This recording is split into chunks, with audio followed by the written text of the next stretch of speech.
now joined by Butana Skosana, the Gauteng chairperson for the National African Farmers Union, NAFU.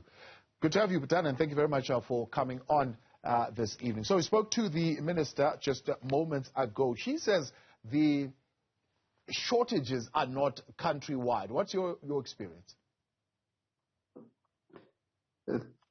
Thank you. Our experience, Thabo, is that the shortage is country wide. I visited a supermarket in the afternoon. I couldn't find eggs. So it tells you that this thing, it is widespread. It is also in Mpumalanga, Northwest, FS, Eastern Cape. So this thing, it is widespread. So the sooner we contain it, Thabo, it's the better for us. Yeah. The containment measures, then, as you say that, I mean, are we doing enough to contain it? It's the biggest we have seen in the history of this particular outbreak, and the number of culled birds is quite significant. But are we doing enough to contain it? No, I don't think that we are doing enough, because biosecurity in the poultry industry is key. If at all we don't maintain our biosecurity, these things will creep in. So we need farmers that they should enforce as much as they can biosecurity, because it's the first line of defense. Other than that, then the diseases will creep in. So we would like to appeal to every farmers. We would like also to appeal to the state that it needs to intervene by enforcing that farmers keep in touch with this biosecurity, so that these viruses, it could be difficult for them to reach our farms. Yeah. How is this affecting, for example, broiler farmers as opposed to layers, where we are beginning to see the shortages as far as eggs are concerned? And mind you, of course, the anti-dumping measures that the Minister of Trade and Industry has put in place. This thing, it affects everybody, whether you are a layer, whether you are a broiler, it affects you, because this disease, it doesn't discriminate. And then, if at all it affects you once, Thabo, it is going to take you a long time for you to recover. Especially we as black farmers, it's going to take us a long time, because if at all this thing, it affects you once, you need to quarantine your farm for at least 6 months. That is minimum. So, and then if it's your sole a way of income, then it is going to cripple you, and you might not recover unless the government come in and help you with either the vouchers or with cash. Then you might recover, because it will be a total loss, because you still have to pay for your feed, medicine, electricity, diesel, and labor. Those things you need to pay them. So whereas you won't get your profit, because you get to pay those things out of your profit. So, I mean, you were mentioning earlier on cybersecurity and rather the security of the health of the farm. And the minister was talking, for example, about vaccines and their availability, saying they are currently looking at a particular vaccine and they will have an answer on whether or not it's appropriate to use, at least in a week or two. A week or two, I mean, how much impact would that have waiting for a vaccine on a farm? It will have a devastating impact because as we speak, birds are dying like flies. And this is a business of numbers. If your numbers dies, then you won't make any profit. And if you don't make a profit in this business, you are most likely not to survive. So hence, I am stressing the issue of biosecurities. Vaccine is an after effect when the damage has already been done. It's where then you come with vaccines so that you can quell this. The best option is to prevent it.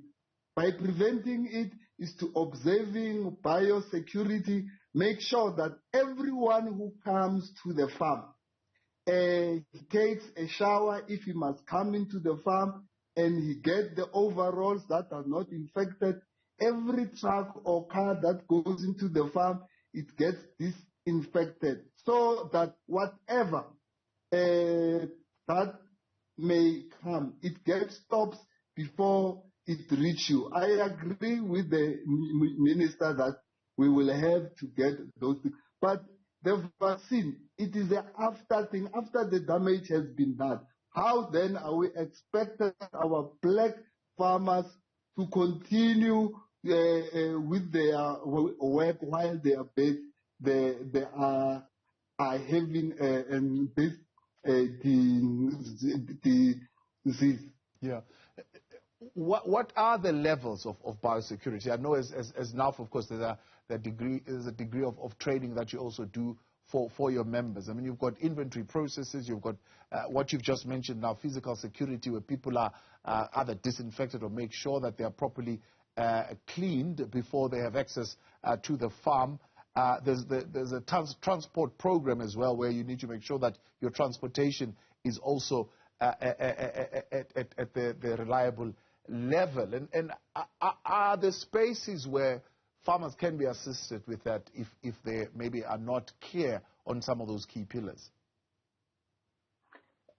Hence, I am requesting that the government needs to intervene with human resource. By human resource, we mean that training.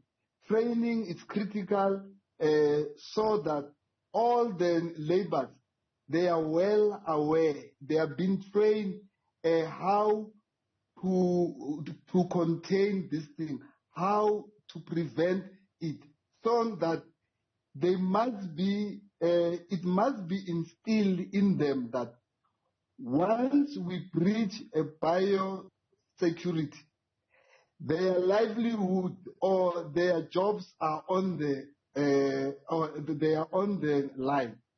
So training, it is critical.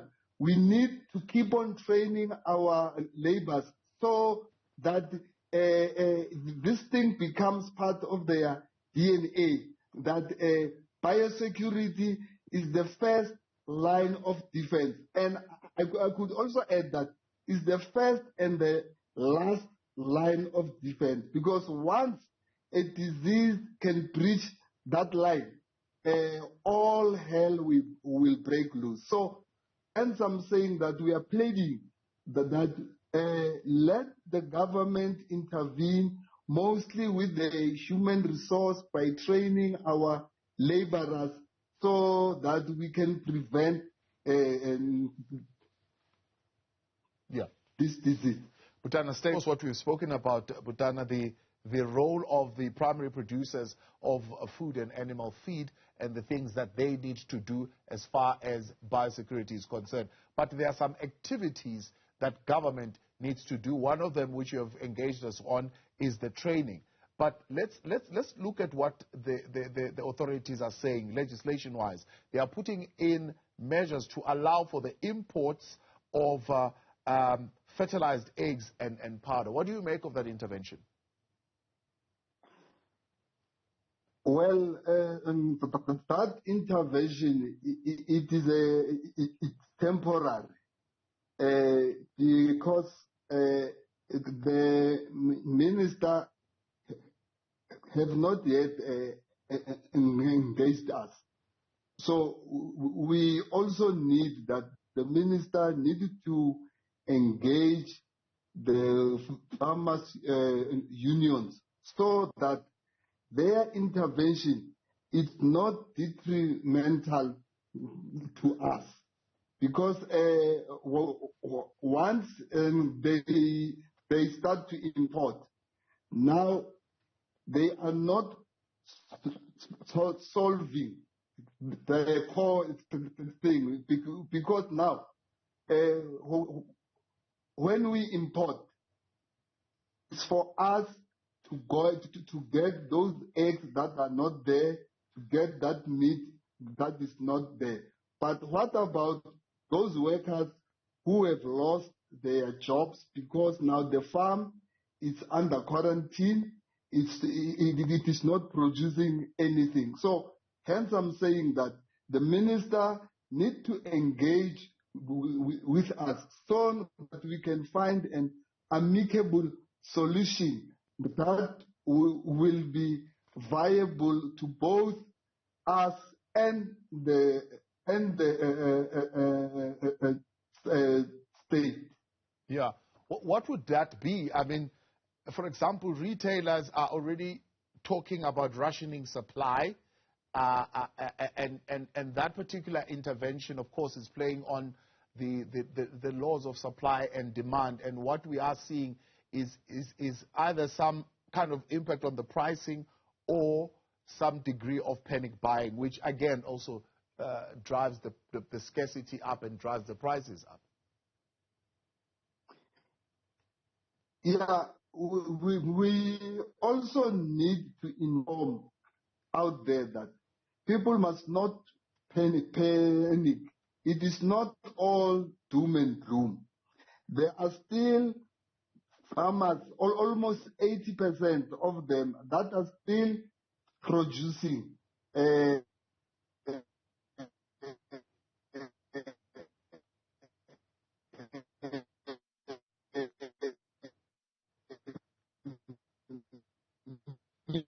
All right, Butana, I think we're going to have a little bit of a challenge there with that connection, unfortunately.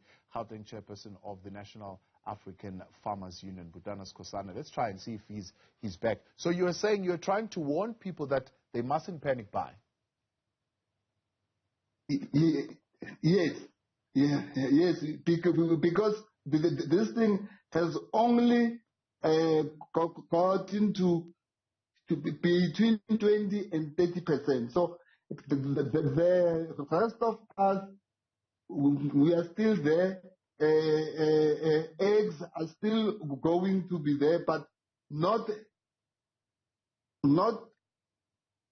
as normal. So hence I'm saying that this thing of importing eggs and the likes is just a stopgap. We need to get a lasting solution to this. All right. Butana Skosana, appreciate your time. Unfortunately, we'll leave it there for tonight.